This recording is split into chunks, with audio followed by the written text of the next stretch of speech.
क्या आपने कभी सोचा है कि आखिर वक्फ बोर्ड के पास इतनी पावर आई कहां से कि वो देश के किसी भी कोने में किसी भी जमीन पे कब्जा कर सके और उसके खिलाफ कोई कुछ नहीं कर सकता? आज हम इसी सवाल का जवाब ढूंढेंगे, लेकिन उसके लिए जरूरी है कि हम पहले ये समझें कि वक्फ का मतलब क्या होता है और वक्फ बोर्ड की शुरुआत आखिर कहां से हुई थी। तो अगर वक्फ का लिटरल मीनिंग देखा जाए तो इस शब्द का मतलब है किसी चीज पे कब्जा कर लेना या उसे कैद कर लेना। और अगर इसे शरिया के कंटेक्स्ट में देखा जाए तो वक्फ प्रॉपर्टी वो प्रॉपर्टी होती है जो अल्लाह के लिए डेडिकेटेड कर दी गई हो। यानी एक बार कोई प्रॉपर्टी वक्फ प्रॉपर्टी डिक्लेयर हो गई तो वो आजीवन वक्फ प्रॉपर्टी ही रहेगी, यानी वो जमीन अब हमेशा हमेशा के लिए अल्लाह की हो गई है। लेकिन ये वक्फ का कॉन्सेप्ट आखिर शुरू किसने किया? भारत में वक्फ का इतिहास दिल्ली सल्तनत के शुरुआती दिनों से शुरू होता है, जब सुल्तान मुइजुद्दीन ने मुल्तान की जामा मस्जिद के लिए 2 गांव समर्पित किए और उनकी प्रशासनिक जिम्मेदारी शेखुल इस्लाम को सौंपी। जैसे जैसे दिल्ली सल्तनत और मुस्लिम साम्राज्य विकसित हुआ, भारत में वक्फ संपत्तियों की संख्या भी बढ़ती गई। 19वीं शताब्दी के अंत में जब वक्फ बोर्ड का एक मामला लंदन प्रिवी काउंसिल तक पहुंच गया, तब 4 ब्रिटिश जजेस ने इस कंसेप्ट को बहुत ही हानिकारक और नुकसानदेह घोषित करते हुए इसे अमान्य करार दिया। हालांकि इस निर्णय को भारत में एक्सेप्ट नहीं किया गया और 1913 के मुसलमान वक्फ वैलिडेटिंग एक्ट ने वक्फ को बचा लिया, जिसके बाद धीरे धीरे करके वक्फ की पावर बढ़ती गई, या अगर मैं सही टर्म यूज करूं तो पॉलिटिकल वोट बैंक के लिए वक्फ की पावर को कंटिन्यूअसली बढ़ाया गया। इसकी शुरुआत होती है जब 1954 में जवाहरलाल नेहरू द्वारा वक्फ एक्ट पास किया गया इस कंसेप्ट को सेंट्रलाइज करने के लिए, जहां अब ये सिर्फ एक कंसेप्ट नहीं रहा बल्कि इसे लीगल वैलिडिटी भी मिल गई। फिर 1964 में वक्फ एक्ट 1954 के तहत central Waqf council of India नाम की एक स्टैट्यूटरी बॉडी एस्टैब्लिश की गई।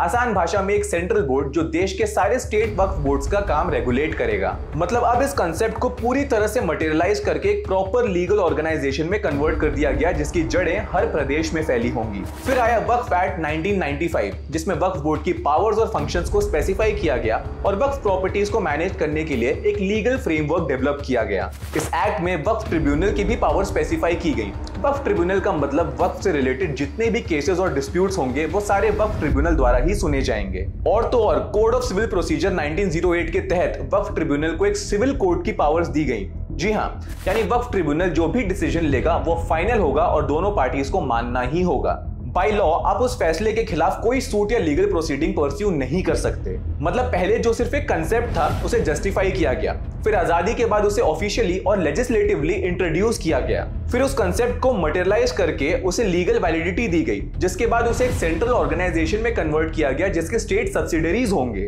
फिर उसके ट्रिब्यूनल्स भी एस्टैब्लिश करके उसे एडमिनिस्ट्रेटिवली और जुडिशियली इंडिपेंडेंट कर दिया गया, जिसका हर एक डिसीजन अब कॉन्स्टिट्यूशनल होगा। What an absolute master stroke. अब आपको लग रहा होगा कि ये कहानी यहाँ पे आके खत्म हो जाती है। जी नहीं, 2013 में वक्फ एक्ट में कांग्रेस की सरकार जाते जाते एक आखिरी ऐसा संशोधन लेके आती है जिससे वक्फ बोर्ड को किसी भी जमीन पे कब्जा करने की अनलिमिटेड ताकत मिल जाती है, जिसकी वजह से आज वक्फ बोर्ड ने आतंक मचा के रखा हुआ है और जगह जगह एक के बाद एक नई नई प्रॉपर्टीज पे कब्जा किए जा रही है। सितंबर में तमिलनाडु में वक्फ बोर्ड ने त्रिची के पास एक हिंदू मेजोरिटी गांव को ही वक्फ की संपत्ति घोषित कर दिया, जो तब सामने आया जब एक निवासी अपनी जमीन बेचने गया और उसे पता चला कि वो तो वक्फ की प्रॉपर्टी बन चुकी है। रिपोर्ट्स के अनुसार वक्फ बोर्ड ने ऐसे 7 अन्य गांव और 1500 साल पुराने सुंदरेश्वर मंदिर पर भी वक्फ की प्रॉपर्टी होने का दावा किया है, जिससे गांव वालों में काफी आक्रोश था।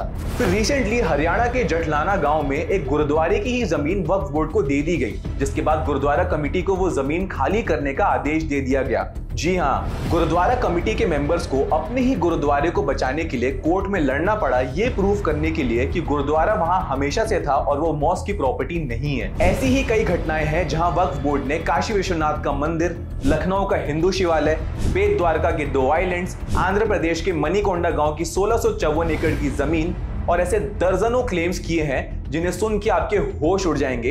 And funny enough, since Waqf board एक स्टैट्यूटरी बॉडी है, इन बेबुनियाद दावों पर कार्रवाई भी चलेगी। आज देश में लगभग 30 वक्फ बोर्ड हैं जो अब तक कई संपत्तियों और मंदिरों की जमीन पर कब्जा कर चुके हैं। इस समय देश में 50,000 वक्फ संपत्तियां हैं जो 6 लाख एकड़ की जमीन में फैली हुई हैं।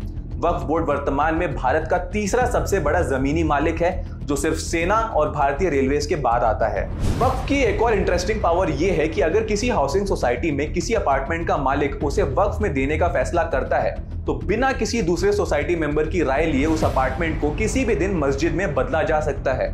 जी हाँ, ऐसा ही कुछ सूरत की शिव शक्ति सोसाइटी में हुआ, जहां एक प्लॉट के मालिक ने अपने प्लॉट को गुजरात वक्फ बोर्ड में दर्ज करवा दिया, जिसे मुसलमानों के लिए एक पवित्र स्थल बना दिया गया और वहां लोगों ने नमाज पढ़ना शुरू कर दिया। Turkey, Libya, Egypt, Sudan, Lebanon, Syria, Jordan, टूनीशिया और इराक जैसे कई इस्लामिक देशों में भी वक्फ बोर्ड का कॉन्सेप्ट नहीं है, लेकिन हमारा भारत देश, जहां हम बहुत गर्व से अपने आप को एक धर्मनिरपेक्ष देश बताते हैं, वहां वक्फ एक्ट जैसा एक इस्लामिक चरमपंथी कानून है, जिसे एक लॉ स्टूडेंट होने के नाते मुझे कानून बुलाने में भी शर्म आ रही है। फाइनली सरकार 8 अगस्त 2024 को वक्फ अमेंडमेंट बिल प्रपोज करती है, जिसका मेन मोटिव ये था कि वक्फ बोर्ड को जो ये अंधी ताकतें दी गई हैं, जिसके माध्यम से वो किसी के भी जमीन पर कब्जा कर सकती है, उस ताकत पे लगाम लगाया जाए। लेकिन कांग्रेस का शायद अब तक मन नहीं भरा था वक्फ की चापलूसी से, इसलिए उन्होंने इस बिल का भी विरोध करना शुरू कर दिया। उम्मीद करता हूं कि एक बार के लिए हमारे राजनेता बिना किसी वोट बैंक पॉलिटिक्स के इस देश के लोगों के लिए वक्फ बोर्ड जैसे घटिया कंसेप्ट के खिलाफ एकजुट होकर खड़े होंगे और हमें इंसाफ देंगे। जय हिंद।